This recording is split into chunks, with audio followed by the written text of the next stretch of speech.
You're tuned now to Chalk Talk on WCHE 1520 AM, your place to discuss everything going on in the Westchester and Downingtown school districts and the Chester County Intermediate Unit, with your hosts Mary Curley, Rob Partridge, and Pat McGlone. And now, here's this week's host. Good afternoon and welcome to Chalk Talk. I'm your host, Rob Partridge, and you are listening here on a Thursday afternoon on WCHE. As Brynn, our producer, is about to leave, or no, she's grabbing headset. I laughed, though, because of the intro, and this is something we've just danced around for probably 2 months now. The show and hosting has been modified a little bit, and every single time Brynn says, we'll change that intro, and I'm sitting here today listening to it, and the intro is the same. Now, she has her own show here, right? Mm-hmm. The Brynn Project. Yes. And you're always in the production room. You pull in all these celebrity greetings that we use in between coming in and out of commercials.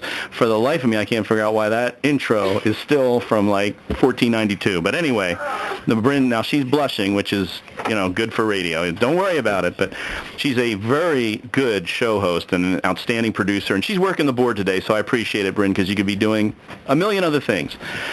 But we are here on WCHE with Chalk Talk, and it's a weekly program discussing education in the Westchester, Downingtown, and Chester County area, since Mary Curley is from the CCIU. We get to choose interesting guests and topics.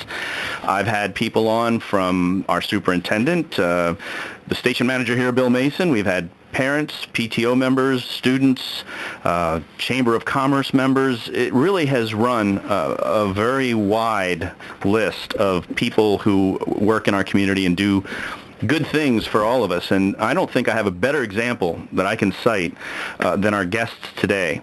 If you've heard of CVIM, or if you've ever been up to Iceline, the four hockey surfaces here in West Goshen, CVIM is the Community Volunteer in Medicine program, or should call it much more than a program. It's a movement, I would say, to provide health care to the neediest residents in our community. And today I've got two guests who can speak authoritatively to CVIM, and one of whom I know really through my school district ties, being the communications director for the Westchester Area School District. One of our school board members, Sue Tiernan, was discussing, sort of as an unrelated issue, some of her work, and CVIM came up. Now, Brynn can attest to this. I probably mentioned it, at least 50 times, that prior to this stint, I worked in the pharmaceutical industry, and so anything with medicine, as you guys might have realized sitting out in the lobby when I was talking to you about it, I get a little passionate about it. I get very excited because I don't think, other than what I've done here helping our district explain what it does with students, the work in medicine was probably the most important stuff I've ever been associated with, because I've met patients and was really able to see how it helped and the benefits. To be very honest, our guests today will be much better at explaining the need, the services, and the benefits than anything I could do. I've put together some liner notes to ask you questions, but let me introduce today's guest. I mentioned Sue Tiernan, who is, now in the Senate, you'd say you have a junior senator and a freshman senator. Can I say you're a freshman school board member? Absolutely. All right, Sue Tiernan with a long history on the school district. I'll let you explain it, but also a school board member. And then speaking directly for CVIM is Maureen Tomoschuk. Correct. And Maureen is here really to represent the organization. I want you to be able to explain the networking, the ties, the number of physicians who help provide services, healthcare professionals across the board, pharmacy services. This is one of those issues that often strikes people. I've had Dr. Scanlon on, as I mentioned, our superintendent, and we talk frequently about how affluent our community is here and how stunned people are when they learn that nearly 1 out of 10 students is on the free or reduced lunch program, meaning their family qualifies in some measure for a label, which we don't like to throw around and put on people, but it's a label that basically says poverty line, that your family deals with financial hardship to the extent that without these services, there's a suspicion that the children wouldn't eat right, there wouldn't be proper food on the table. And so we, as a district, follow those federal guidelines for classifying students. It's used for everything from subgroups in our standardized testing, as you know, the state system of standardized testing for the annual exams. So let's talk about CVIM. I'd like you to say hi, introduce yourself, talk about your position there, but give us an overview, a thumbnail of when we talk about medical services, how a community this affluent can find itself with so many residents that really do need the basic help with health care. And let me, up front, I'll do a quick disclaimer. If we wade into any, let's say, issues that may seem politically sensitive, please understand that these folks are here to explain where they fit and where they fill the gaps, and if they cite a gap, it's certainly not to disparage anyone's political position. It's simply to state a fact that we need help here, and here's where it's coming from. So, Maureen, would you mind talking a little bit about CVIM, and thanks very much for being a guest on the show today. I'm happy to be here, and thank you for the invitation. Any day I get to talk about CVIM and tell the Community Volunteers in Medicine story is truly a great day. CVIM is a community-based nonprofit healthcare home providing free primary care, medical care, dental care to the working uninsured, low-income individuals in Chester County. We've been in existence since 1998, so we're 14 years living, thriving, growing in this community, providing much-needed access to care. Our model is really a unique one. We weren't the first to do it. It was born out of Hilton Head back in 1993. A Pennsylvania physician retired to Hilton Head, Jack McConnell, who went down there to live the life of retirement, was enjoying himself playing, the story goes, and I've met him, he was enjoying himself playing golf using the retirement lifestyle, and everyone he talked to, he asked them where they sought health care and how they received health care, and the story continued to grow in that the folks that he was interacting with were not getting access to health care in that community. They were working the resorts, working the country club, the restaurants, but they had no access to health care.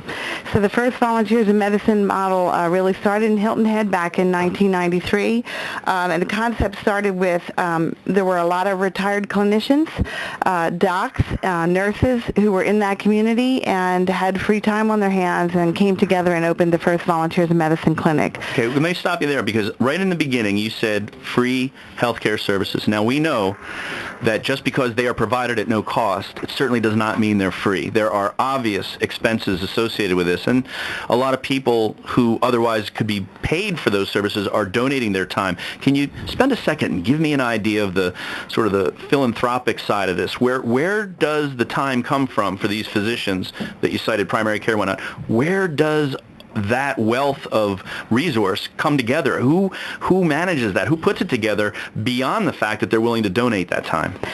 CVIM is truly where the community comes together. We are so very fortunate to have wonderful volunteers, 250 of them, who donate their time and talent. And over half of that number are clinicians, doctors, nurses, dentists, dental hygienists, pharmacists, social workers, who all are licensed and credentialed in Pennsylvania, and some of them are still working and some of them are retired. The original model was focused on retired clinicians, but now we have folks who are working in different fields, still want to keep their clinical skills fresh, and they give time and talent and their skills to come to CVIM.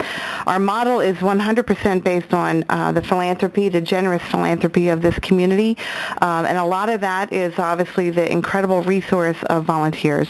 Clinicians who will give as little as 4 hours a month to 8 hours a week to come in and see patients. We have to schedule all of that, and allows us to manage, as I said, over 250 volunteers who get scheduled in order to pull this all together. Okay, that helps crystallize exactly how the management and the oversight of this takes place. I remember seeing stories, dental clinics that would be set up in other states for a Saturday morning, and you'd see a line of 400 people waiting to have something addressed. It's actually incredible. And I'll turn to Sue Tiernan for a second, because I do want to focus on the school district a little bit. I mentioned nearly 1 out of 10 of our 11,800 students qualifies for the free and reduced lunch program. So you're talking about more than 1,000 children, and I would venture a guess that their families, their parents, probably don't have access, in many cases, to a normal health care plan where you just say, I need to go see a physician. When you talk about that kind of need, and as you got involved with CVIM, what were some of your motivations, and to what extent in your involvement have you seen the maybe younger needy patients taken care of in ways they might not otherwise? Rob, when I retired from a long career in education in a variety of settings, I knew I wanted to continue to be involved with people in some way or another. My husband and I attended a fundraiser in Malvern for Community Volunteers in Medicine, and I became interested in what they did for working people who had insufficient or no medical insurance. I interviewed at Community Volunteers in Medicine, and because my skills were in education but not in the medical or dental fields, I became part of the large and varied group called support staff, and I became Tuesday Morning Sue in the front office, and I've been there for 3 years. Like the front office of a school, no 2 days are alike. Each patient who comes through the door has a unique set of needs and backgrounds, and one of the things that first impressed me was the personal care and respect and attention each and every patient receives from every person in our office, medical or not. Community Volunteers in Medicine probably provides medical and dental care in a way that makes more sense for people whose lives may be at some points in chaos. That is, all the doctors come to Community Volunteers, so patients don't have to go to offices all over the county to see a specialist. They come back to Community Volunteers, where all their records are, and where every attempt is made to provide for each person's total care. For instance, somebody diagnosed with diabetes, that can affect the entire family. The person isn't just given insulin and told to come back in a couple of months. They also get diabetes education on how to use the insulin, cooking and shopping classes on how to eat and shop properly, a checkup with an ophthalmologist who determines if vision has been affected. Questions are always asked. How is the rest of your family? These are the kinds of questions that our own physicians sometimes don't have the time to ask anymore. They ask, how's your knee? And that's what they want to talk to you about. At Community Volunteers, the general practitioner has the records of all the lab work that's been done, all the medications, all the extra supports that have been put into place for the patient and for their family. So many patients have come in early in the morning to say that they got a phone call from Dr. Worship or one of the nurses the night before as late as 10 o'clock telling them to come in to talk about a lab result because they haven't been coming regularly. Okay, let me stop you there for a second. Early on, and I did this to Maureen, early on you mentioned a word that I want to come back to. I think it's very important and it ties into what you were saying. We're going to have to take a break here. Jay has kindly come in to work the board now because Brynn had another responsibility out there. It's a very busy radio station, WCHE, and we're going to stop for some commercials because I think Jay has a vested interest in making sure those play, and we'll come back to Chalk Talk right after these messages.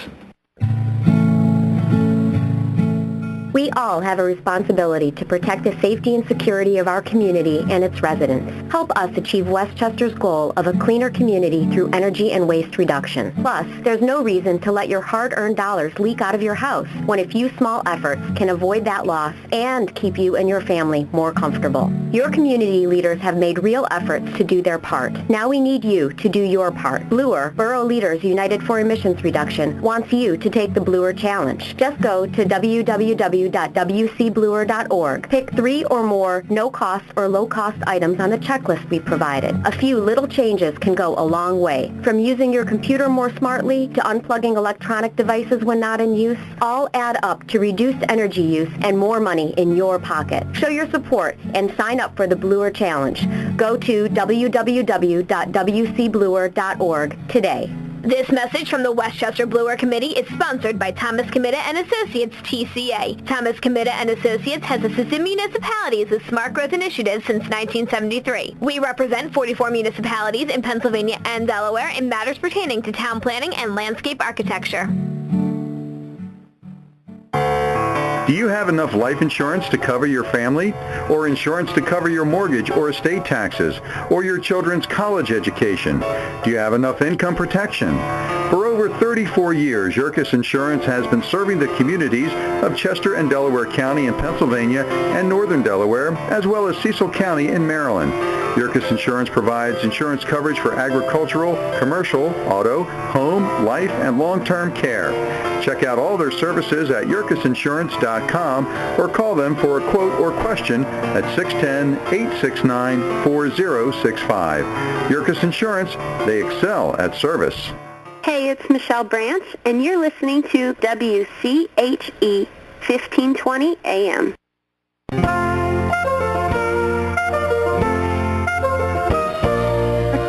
welcome back to Chalk Talk. And we are now in our second segment, going through with our guests how the show's broken up. And I'm happy to say that Chalk Talk is interrupted by commercial messages, because that's part of what we like to think, is that there are sponsors who want to support and help with this programming, and certainly our focus on educational issues. Now, Sue, we'll get back to Maureen in a second, but early on in that last segment, you said something about, it just made me think about the human side. You talked about the records being in one place. People knew there's one place that they could come and be treated with respect. And while everyone would get a sort of a warm feeling in their heart that, okay, people in need are being taken care of, there is another side to this, and the respect, the sensitivity that still has to be employed. You have to remember, in this case, you're dealing with people who, in seeking medical services, may feel funny about it in many cases, because they know this isn't the normal, traditional, go to a doctor's office and see a doctor that your insurance company is paying for.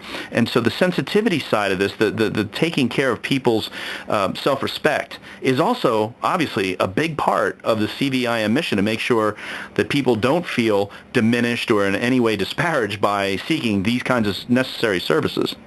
No, on the contrary, I have come to believe that the way Community Volunteers in Medicine provides medical care makes more sense than the way most of us access medical care.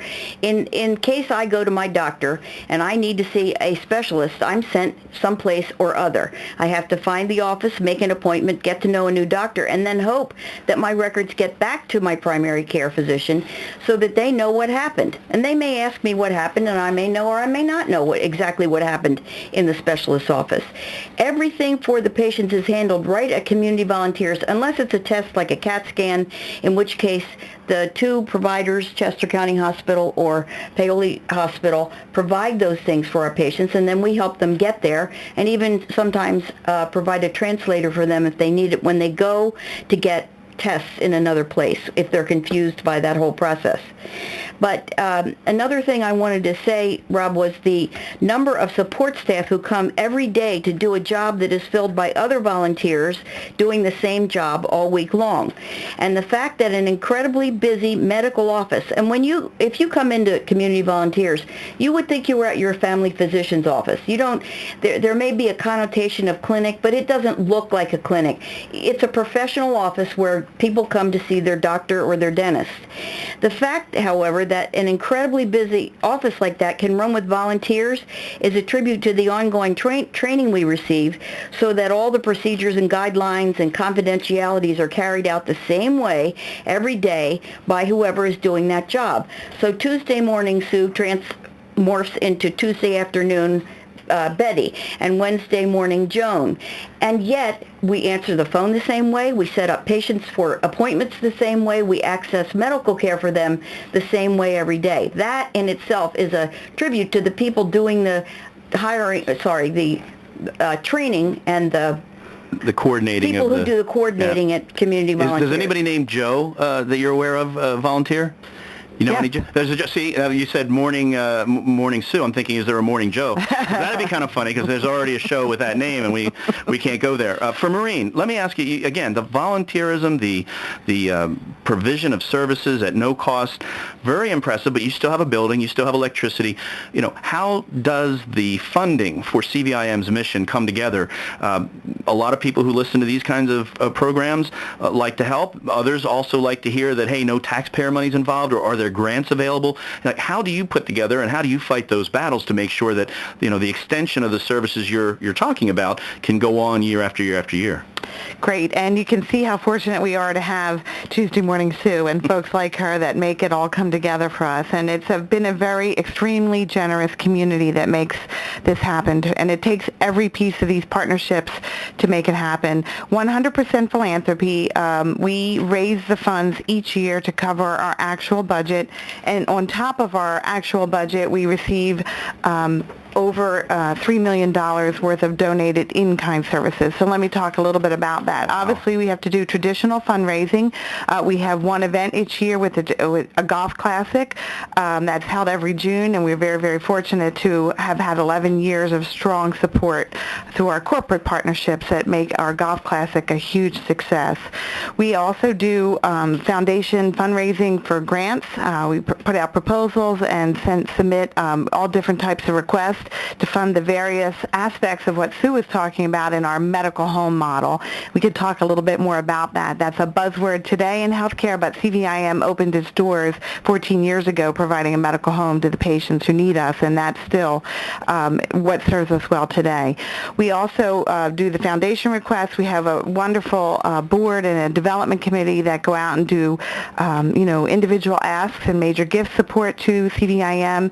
As we talked about the disparity and the unbelievable kind of reaction to folks in Chester County, there are fortunate people who have very nice, significant wealth and willing to give and support their community around them here in Chester County, but we have some very severe pockets of poverty as well. This is, and I'll say this again about WCHE, the fact that this is airtime that could go to many other things that might generate a lot more money, the fact that an organization such as CVIM can benefit from an hour of the opportunity to explain your mission, explain the need. I think at times it's really important to look at our mouthpieces as well, the different media that we have that help us tell these stories. When you're talking about fundraising, I know in the lobby before we came into the studio, Sue, I'm going to let you talk about this one, but I like to tie things back to the school district whenever possible. There's a component of fundraising that you mentioned, the dress down, the teachers, and the Teachers Association contribution to CVIM funding. I think on Fridays, teachers can have dress down day. I think they might be able to wear blue jeans to school that day. But they must contribute to the organization that the Teachers Association has chosen that year. Mm-hmm. So for the last couple of years, they've chosen Community Volunteers in Medicine as a recipient of their generosity and have presented a very nice check to community volunteers to carry on their work. That's just one more tie that you see between an organization like Community Volunteers and the Westchester School District that benefits the students and the parents. This is where we should work even more closely, because little ideas kind of emerge immediately to me. I'm thinking of a teacher who might run into a parent on a Friday wearing jeans, and we could have, pre-made cards that say, ask me about my jeans, and they could explain, I'm wearing jeans on Friday for this. They actually do wear stickers. Perfect, with a website address, all those sorts of things. Mm-hmm. But we often miss chances to amplify these stories because we're so busy with our normal routines, and yet having teachers involved opens up CVIM's mission to potentially 16,800 additional parents of our 11,800 kids. Even more, I get phone calls regularly from school nurses saying, we have a family who doesn't have medical care. Can you explain how you work? I always go into Marie Fry and ask her to have brochures sent in both Spanish and English to the schools, because every place you go, the public library, the Community Volunteers in Medicine tries to put its material out so that people will know that the services exist and access them. Maureen, would you give us your website address? We'll do it a few more times, but it's a good opportunity to throw that out there and let people explore for themselves. CVIM.org. And we also CVIM.org. Very simple. And we are proud to say we just launched our Facebook page, and we're really just kind of going into that whole social media opportunity. And interestingly enough, the number of schools that we take students for their clinical rotations, I have to talk a little bit about that. Mm-hmm. Last year we had over 150 students rotate through CVIM in order to get their clinical education rotation done. We're talking about Temple Med School, Temple Dental School, Harcum, Montgomery County Dental Hygiene Schools, Westchester University, several programs, their Spanish program, their pre-med program. Their students come in and do service projects and donate their time. We have a whole data team that just enters our visits from the Westchester University program. We also have Immaculata sends nurses. So the University of Sciences sends 2 PharmD students who spend 5 weeks at a time with us dispensing meds and doing patient medication and therapeutic intervention in terms of all the medications. That medical home model that we talked about, medical program, dental program, and people leave with their medications in hand. Now, what's that called? The full name of that program? The medical... The medical home? Home. Yes, medical home. Okay. Everything under one roof. So we have medical services, specialty services, dental program, and we all have a full on-site dispensary. So people leave with not only the education about the medications they need to take care of their health and be able to work and be a functioning member of this community, they leave with that in their hands so that they take that medication. Okay, now the medical home model is something I'd like to spend a little more time on and let you speak more completely about that. And that's going to require a little more time than we have to our next commercial break. But I do want to ask you, we'll save that for the next segment. Great. I'm going to read the listener call-in line number right now in case people do have calls with questions, comments, anything like that. But one quick question that I can introduce here before we get to the break for you. Do you ever have pharmaceutical companies that reach out and work with you? And I'm thinking two things here. One, I participated in a lot of 3-day preceptorships. I did it in oncology, other things where I would follow physicians around and actually do grand rounds, and I'd learn a lot about not just how any particular pharmaceutical product we had was used, but what the needs of the patient, the staff really were. And I could go back to the office then and start carving out areas that maybe my company could own, both in patient information, clinical trials we're working on. Do you ever get those kinds of overtures from pharmaceutical groups, and how important do you think that can be moving forward? We have 30 pharmaceutical companies who are our current partners of Community Volunteers in Medicine. 30 pharmaceutical companies who provided last year $1.9 million worth of medications to our patients. They left the clinic with the instructions, the actual drugs, so they could go home and take them. That is done through a 10-volunteer group that we call our PAP team, our Patient Assistance Program team. They individually come in and do applications on behalf of each and every patient for every medication they need in order to take whatever is prescribed by the physician. So we have a dispensary that is really filled with drugs that are procured through the Patient Assistance Program team. Well, I have to say, and maybe we'll come back out of this break talking about that and then get into the home model, because there are other aspects of pharmaceutical involvement that the companies rarely get full credit for. And I think those are times, as people talk about the price of drugs, it's also important to focus on the good works that are done there. Let me read Jay, if I can have a second, I'm going to read the listener line here. People can get out a piece of paper and pencil and write this number down.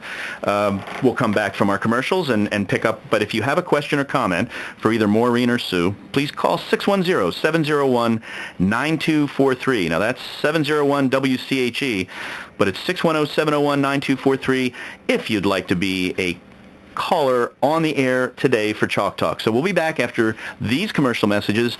Thank you for listening, and sit tight. This is Jim Nalepa. As a West Point graduate and a combat veteran, I'm disgusted with Bob Casey's lack of support for our fighting men and women in the military. Casey voted for an amendment which would have put our combat personnel in Iraq in harm's way. It would have limited their ability to defend themselves in certain combat operations. This would have easily increased American casualties. Thank goodness it failed. Then, when Berkeley, California's radical city council tried to kick Marine Corps recruiters out of the city, Casey voted against the Semper Fi amendment to take $2 million in taxpayer funds from Berkeley for its unpatriotic attack on the Marine Corps. Call Senator Casey today. Tell him to apologize to all Pennsylvania veterans for his lack of support. And on November 11th, thank a veteran for defending your freedom. This ad is paid for by Patriotic Veterans, Inc., a 501c4 issue advocacy committee. This ad has not been coordinated with any candidate campaign. It may be nice now, but the cold winter temperatures are closer than you think. It's time to take care of your home oil heating needs. Call the company who Chester County residents have been depending on for over 46 years to provide competitively priced, quality home heating oil on time and without disruption. That company is Scheller Oil. Scheller Oil is a local, family-owned and operated full-service company serving your heating oil, gasoline, and propane needs. Give Scheller Oil a call at 610-692-3388. That's 610-692-3388. Scheller Oil Company, simply the best. The District 1 football playoffs are here, and Friday night features a first-round contest that's a Chestmont League regular season rematch as the Coatesville Red Raiders travel down Route 82 to face the Unionville Indians. Plus, we'll have live in-game updates from the other 4 playoff games involving Chestmont League teams Westchester Ruston, Westchester Henderson, Downingtown East, and Downingtown West. Bill Mason and John Aberly bring you all the action beginning at 6:45 p.m. on our live internet stream, WCHE1520.com. Help honor American veterans as Westchester Veterans Council holds a Veterans Day parade this Sunday, November 11th in Uptown Westchester. The parade marches at 1:30 p.m. down Gay Street from Darlington Street to Westchester Borough Hall, where a ceremony will take place at 3 p.m. So come out Sunday, and if you can't make it to the parade, find a veteran, shake their hand, and thank them for their service to our country. Hi, I'm Jen Boyette from Comcast Newsmakers, and you're listening to WCHE 1520 AM. Welcome back to Chalk Talk. I'm your host, Rob Partridge with the Westchester Area School District. Now, Brynn, I'm thinking now to 30 seconds ago, it may have almost been even more interesting if you hadn't briefed me on that, because I'll be honest, Brynn, before she hit the celebrity voice coming back from commercial, told me it was Jen Boyette. Now, Jen was a guest on this show maybe a month and a half ago, and it was my idea. I said, all these other celebrities, Hope Solo, all these people call in and do segments, and then they do the little greeting. I said, you've got to do this. Now, Jen Boyette, for those who may not know her, it sounds familiar. She's one of the newsmaker hosts on Comcast Newsmakers that follows the headline news segments, the last 2 minutes.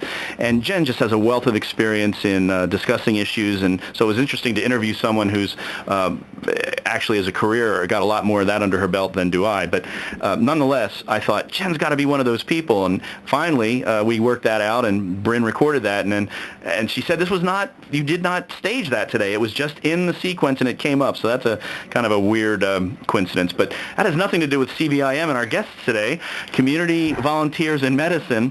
Although, as I told you, the importance to me in this case is on several fronts. Obviously, the health and well-being of our residents, the children of those residents who come into our schools, and our measurement of their scholastic performance in many cases is directly impacted by things like their health, their nutritional needs being taken care of. We talked a little bit, and I'd like you to expand on dental services. Kids who may never have told anyone anything more than, my mouth hurts, and now they have the opportunity to get dental care. Let me read the listener line one more time. Anybody who would like to call in with a comment, a question, an observation, or a thought, please call 610-701-9243. That's the listener line here at WCHE. Put it on your speed dial, because it's not just for this program, it's for everything. If you're listening to the Brynn Project, boom, 610-701-9243. Do you ever take calls? You take calls sometimes, if you have a guest. Giveaways sometimes. For giveaways, well, okay, we don't have a giveaway today. Now you're making me feel pretty. Now I have to come back with something. I'm going to start bringing things here. But we're back with our guests, and Sue Tiernan, who, again, is the one that alerted me to this, and Maureen Tomoschuk. And I have to say that what you've already outlined is most impressive, not just the scope, but the importance, the urgency of this mission. I didn't really get a chance to ask you about the scope in terms of geography. How far does CVIM reach? How many communities are part of your network? Patients seek our services and receive services at CVIM from every zip code in Chester County. People have to live or work in Chester County in order to be eligible. So we do have some folks who live just outside the borderline but work in Chester County.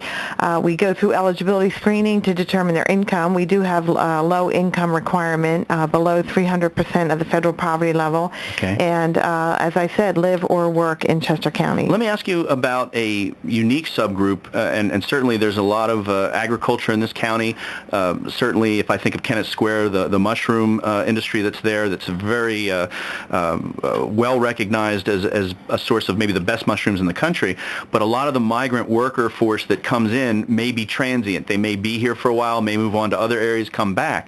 How does CVIM for those harder to manage patients, how do you keep everything organized? And do you see people who may disappear for 6, 8, 10 months, come back, and then they're gone again? And is that a part of kind of your challenge? Absolutely. We do have people who are with us, not just because they're seasonal migrant workers, but because they go in and out of insurance coverage, because they've changed jobs. They may have an employer who offers benefits and now no longer does. We saw, as the economic downturn became a reality several years ago, people who had a job that had benefits, and those benefits went away. We saw people who had 2 or 3 jobs that were trying to make up a full-time position, and the hours were cut back in all of those positions. So we absolutely see people who come in and out of eligibility for us. We do have some folks who come from the southern part of the county that would identify themselves as migrant or part of the mushroom workers. We are very fortunate to be able to serve that population, and our focus is on wellness and taking care of their health, not just seeing us when they're in a crisis, in a healthcare crisis. We try to give them the information, the medication, the education if they have a chronic illness, and about 50% of our population has some type of a chronic illness. The top diagnoses in that category are generally diabetes, hypertension, asthma, obesity, and all of those require the individual to take some responsibility that we empower them with education and wellness in order to be able to manage those conditions. I was going to ask you about asthma because unbelievably 5,000 people a year in this country die of asthma. It's a completely treatable, manageable condition, but some of the triggers, exercise, cold weather, they can hit people when they least expect it. And if they don't have the proper medication to manage it, it can instantly become fatal. And I'm sure some of the environments in which a lot of these patients work can contribute to that. Now, we do have a caller.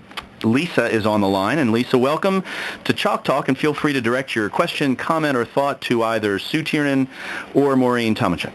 Hi, thank you for taking my call. I guess I want to ask Maureen. I'm a student. I graduated from Downingtown West High School last year, and I just started at WCU. And I've actually never heard of CVIM before, but you guys sound awesome. As a freshman, I'm starting to get involved with some of the student orgs and everything at the school, and I'm just kind of wondering, as a student, what can I do to get involved with you? Well, that's a great question, and we, as I mentioned a little bit ago, we do have a lot of students who rotate through CVIM. Many of them are there on a clinical requirement for their, growth and professional development as they pursue some type of program and advanced certification and license to become a future healthcare professional. But we have additional students who come in and do things for us. Some of them are very specific projects where they're meeting service requirements in their schools, and we have others who come in and are with us, maybe for a whole summer. It varies, and there are times where we have a room for students who are not clinical, and then there's other times where we are, kind of full with some of those, and we have to maybe, ask folks to come back another time and do some type of project with us for that. Maureen, would Lisa go to CVIM.org in order to learn the proper process? Would that be the best, most efficient way to kind of get her interests known? Absolutely. CVIM.org. We have a contact person there for our volunteers and our students. Her name is Marie Fry, and she's, as Sue said to me on the way over, she's phenomenal. She's been with us since the very beginning of CVIM and is great at matching our volunteer needs and our student needs with the overall, operations and flow of the facility. And let me ask Lisa a question, if you're still there, Lisa, on the line.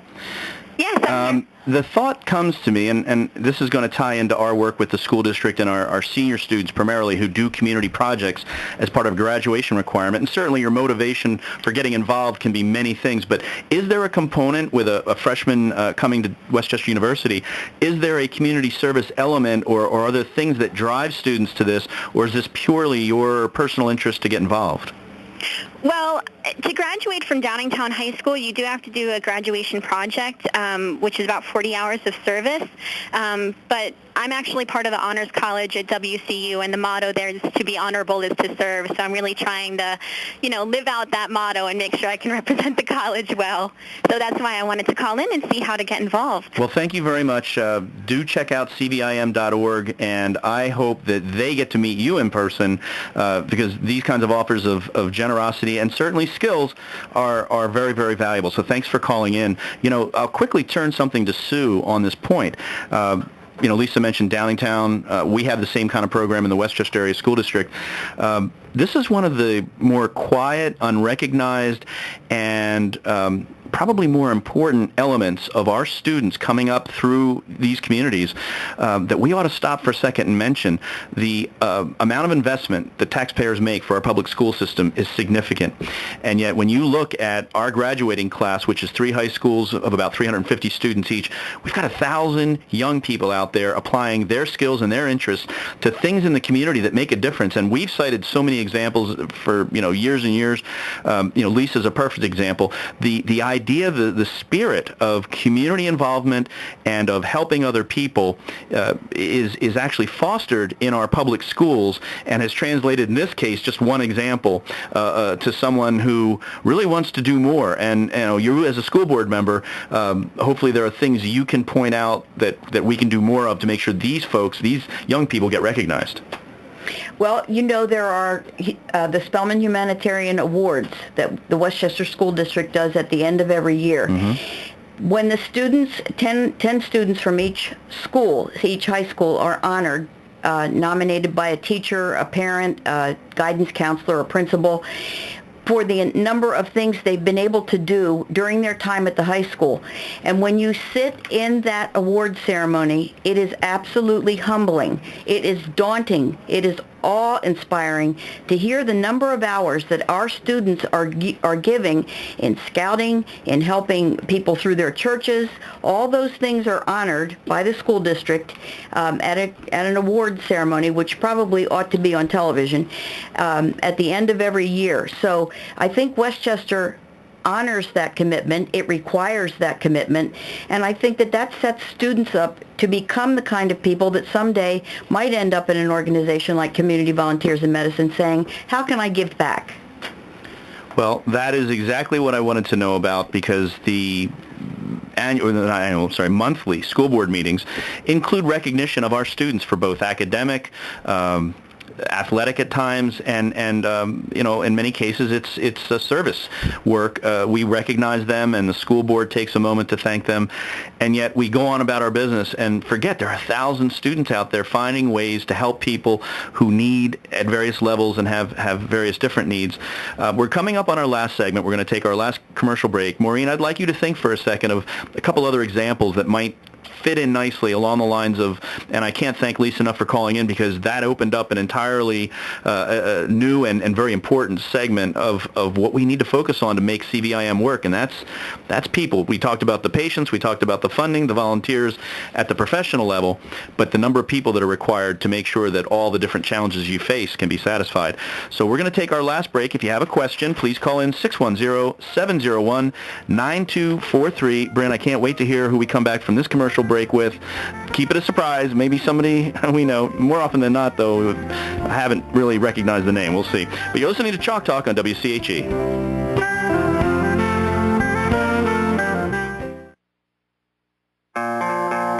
My name is Dale Pazinski. I'm 19 years old, and this is how I live united.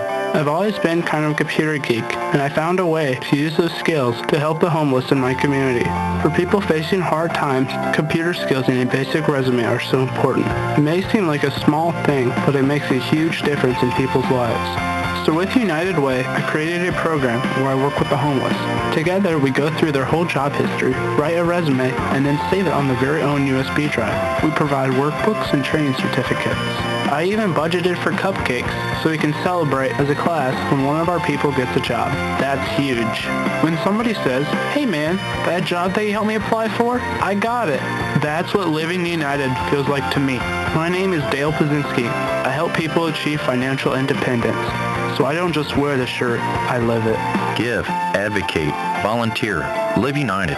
Go to liveunited.org. Brought to you by United Way and the Ad Council. This is Pat Ward, Chairman and CEO of Penn Liberty Bank. At Penn Liberty Bank, it's all about you, our customer. Whether it's personal or business, banking, or both, we are dedicated to delivering exceptional products and services on a consistent basis. There's never been a better time to switch to a local community bank like Penn Liberty. Our branches are located throughout Chester and Montgomery County, or visit us online at PennLibertyBank.com. Member FDIC and Equal Housing Lender. Power can go out in a moment's notice. Wind and water can wreak havoc on the power grid. Just like that, you're in the dark. So take control of your home's power with a Generac generator. Generac is America's #1 generator brand. Our wide range of generators can be found at your local Generac dealer or home improvement store. Learn more at Generac.com or call 888-GENERAC to take control of your home's power. Hi, I'm trumpeter Chris Bodie, and you're listening to WCHE AM 1520. Okay, well, that one, it's a classic jazz trumpeter. Now, what I referred to before we went to commercial, Brynn, was the number of well-known celebrities, well-known to other people that are part of the reality TV network, and for whatever reason you've interviewed them, but then they end up, and I don't know that name, I'm sorry. I guess my pinnacle, my high point was when you had Christopher Knight from the Brady Bunch, because I went into this long thing about he had worked with us in the pharmaceutical industry for about 3 years. Great guy, by the way, and I'm not just saying that. He was unbelievably generous with his time and with putting up with people fawning over him because he was Peter Brady. And I was like, anyway, the CVIM mission includes, I think, equal parts of generosity, a little bit of grind it out, and we just had an example of how people decide to get involved. And maybe 5 people get involved, maybe one of them gets bitten by the bug and says, this is the place for me. It's absolutely essential, though, that people acquaint themselves with organizations such as yours. So, Maureen, are there other examples of that kind of introduction, that kind of service that you can point to that would make people listening feel maybe a little more aligned with how they go about learning about you and then becoming part of it? Absolutely, and we're so thrilled. The students find ways to help us. They call and realize that there may not be able to be actual hours that they're able to come in the clinic and have direct patient care, but they put together some incredible third-party events or fundraisers for CVIM. Examples have been a race, a run, a jazz festival, a happy hour, where CVIM was the recipient of the wonderfully raised funds. And the students who come in and spend a little time to get to know us before they do that event and then come back and give us those funds are very, very proud, but they walk away realizing that they're in a community where there is an incredible need, and there is a very generous need for philanthropy that comes at all levels of the community that they're able to be a part of. And that's the thing that has been so incredible to see with the students who do these projects. We also have a group of volunteers from Hershey's Mill. Every year they hold a cocktail party for CVIM. They bring all the food, all the beverage, and they charge a fee to come to the cocktail party, and CVIM receives the wonderful donation of a check as a result of that community coming together. And we often always get new volunteers recruited out of that who fill a specific need for CVIM.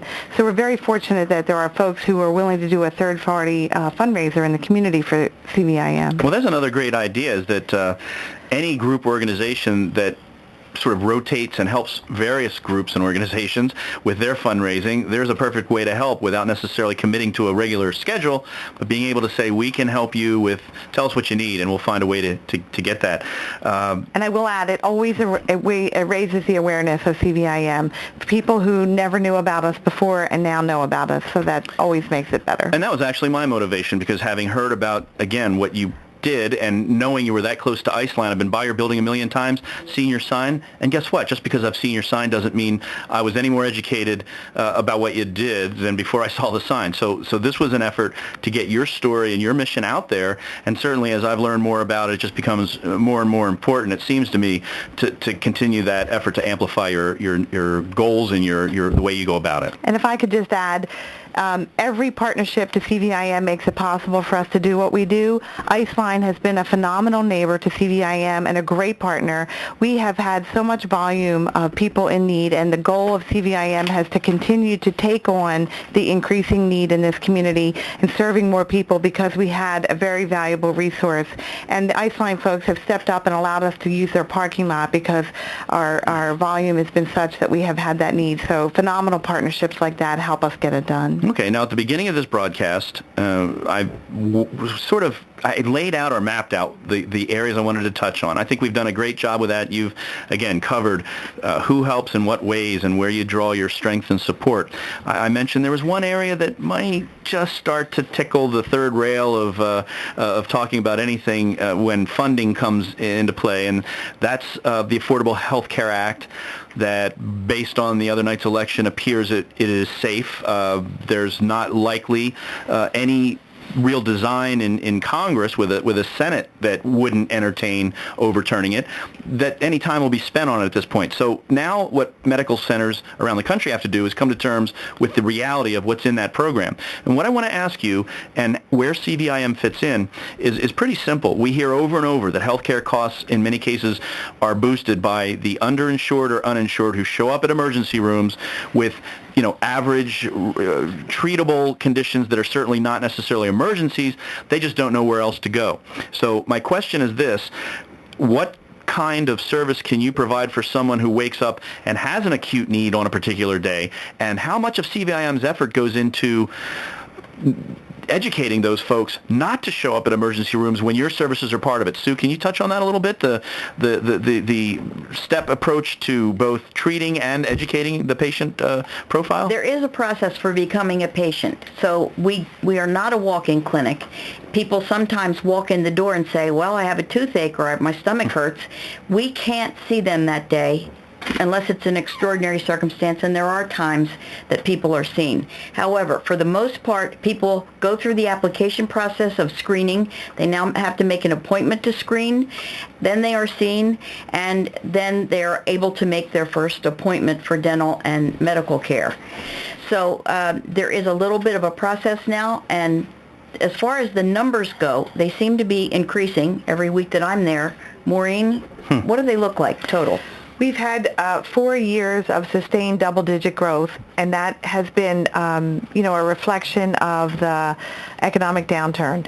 Folks who had a job and lost their benefits, folks whose hours were cut back, so they lost their benefits, employers who have been struggling to stay open and remain a viable part of this community have had to make very difficult decisions as recent as last month about cutting back on their health care benefits that they're offering to employees. So the combination of all that has provided for additional community need, and we have been there as a purposeful goal to take on new patients because there is this ongoing need in the community. And I will add that one of the things that is not anywhere discussed in the Affordable Health Care Act and health care reform is dental care and dental emergencies. We've seen the same sustained growth in our dental program and the need for dental services. I will tell you that there is no other choice in this community other than Community Volunteers in Medicine for emergency dental care that is free. We have patients who do come from hospital emergency rooms because they have waited till they have become in severe pain where they're unable to function at their job, or they are now severely infected, and they seek care at the emergency room and then get referred to Community Volunteers in Medicine. So in partnership with our two healthcare partners in the community, Chester County Hospital, Paoli Hospital, we do take referrals and try to address those emergency dental needs because there isn't really any other service for those patients. Okay. So we went from seeing maybe 2 dental emergency cases a day to now an average of about 5. Well, that opens up another thought. We're sitting here with about 5 minutes left, and it ties into really where I wanted to finish this show anyway, but maybe it gives me a slightly different example. What we talked about, the Affordable Health Care Act, one of the things that is in the Affordable Health Care Act that isn't talked about much is this very controversial element about the mandate. Well, the mandate, when you think about small businesses, the mandate will not apply to small businesses with fewer than 50 employees. So for the most part, a business that has 8, 10, 12 employees, nothing's going to change for them. Let me focus on those folks for a second. They're not covered by the Affordable Care Act. Many of these small businesses may employ people part-time, and many of those people may have that as their sole job and therefore may qualify on these poverty measures that you've already clearly laid out. Is there an opportunity for CVIM? This is the what if. Could an employer who has 4 employees, all of whom are at the poverty line or qualify based on those numbers, could an employer come to you and say, look, I'm never going to be able to provide health insurance, I'm never going to be able to supplement or even direct these folks. Is there a way that I could provide some financial contribution to CVIM and make sure that you can expand perhaps beyond what your scope now can cover and say, look, you're at your limits in this, but what if we had a couple companies come in? I mean, are there opportunities for your network to grow and actually become a provider that works with and contracts with small businesses to make sure that their people who meet that test are actually taken care of? We have not really ever addressed kind of getting into the contract business with direct businesses or employers in the community. The need has been such that we are, continuing to try to expand our resources for 4 years in a row to accept the volume of people who already meet our criteria that need access to health care. We definitely have had employers find out that some of their folks are receiving care from us and have made a generous contribution to CVIM. So there has been that recognition and appreciation for the role that we are playing in the community. Do HIPAA laws prevent you from talking to employers about some of that? And in some cases that you can't delve into what a patient's needs are, or the privacy side of that? Well, there is the privacy side that's necessary and absolutely essential part of providing health care. But when we do get patients' permissions to talk to their employer, there's sometimes very specific needs that we need to do that. That's how some of those partnerships have come about. And, working in conjunction with the patient on that issue. Okay, well, we are down to our last few minutes. I'd like to give each of you the opportunity. I'm getting the peace symbol from Brynn, but she's way too young to ever use that as a peace symbol. I have a feeling she's saying 2 minutes. Yeah, right. No, we've been through this before, and then Bill Mason will come on and talk about his, hippie days, and I'm like, don't even, Brynn doesn't even understand what you're talking about. But we're at the point I want to promo the next show, Soundstage. It's Mike Monroe and Brynn Mchenry. They're going to be on next. So you're double shifting here, and that's always appreciated. I want to give our guests each a chance to sort of sum up, whether it's a reflection on CVIM or a call to action. Sue Tiernan, your closing thought. I continue to gain new skills every day that I volunteer at Community Volunteers in Medicine. Because so many of our patients are Spanish-speaking, I took a night school course recently, and I'm working on my own to try and retrieve some of the Spanish I learned 50 years ago in the Westchester School District. But I'm grateful for the people that I meet every day at Community Volunteers, the volunteers, the staff, and the patients. And so I encourage anybody who's interested in joining us to contact us, go online and look at cvim.org and come in and make a difference in people's lives. Muy bien. Es muy importante. Con muchas gracias. De nada. That was from my East High School Spanish.